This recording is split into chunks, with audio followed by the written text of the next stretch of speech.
what do you see this year? What would Coach Jon Brogran, coach at Greenfields, Jon Brogran, how would he attack with his Greenfields roster? They're definitely not a naturally good shooting team.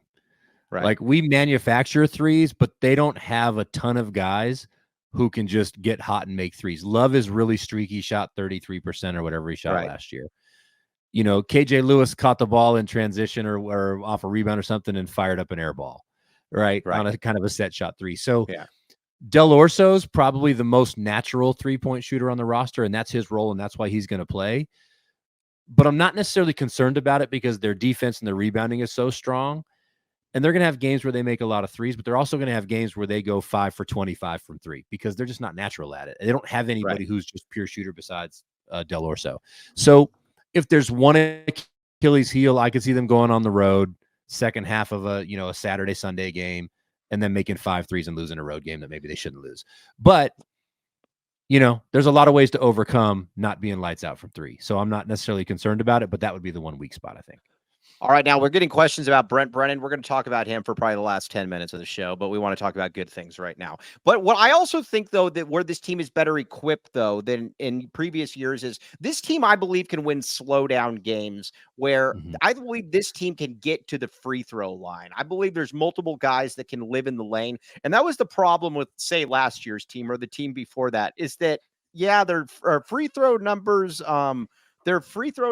weren't their three-point numbers were good, but you never really looked at Arizona and you're like, man, that's a dynamic three-point shooting team. And I don't care that it was 41% or whatever. When teams periodically dare you to shoot threes, you're probably not a great three-point shooting team. So that doesn't, but this year's team, Townsend didn't even do much this game. I have no doubt that Townsend is going to be able to do that. Love, KJ Lewis, Jaden Bradley, big man Mount Crevis. You're going to have a lot of different dudes that are going to be able to get a lot of free throws and slow the game down when it's slowed down. And I think that's what's exciting about this. Yeah, and when the game slows down, you're going to be able to get post up Crevis. You're going to be able to post up Townsend. You're going to be able to hit him at the elbow, and he's going to be able to score for you. That's where he'll really shine. And you've also got your defense is going to create turnovers and get you easy buckets, which is that's how Houston wins.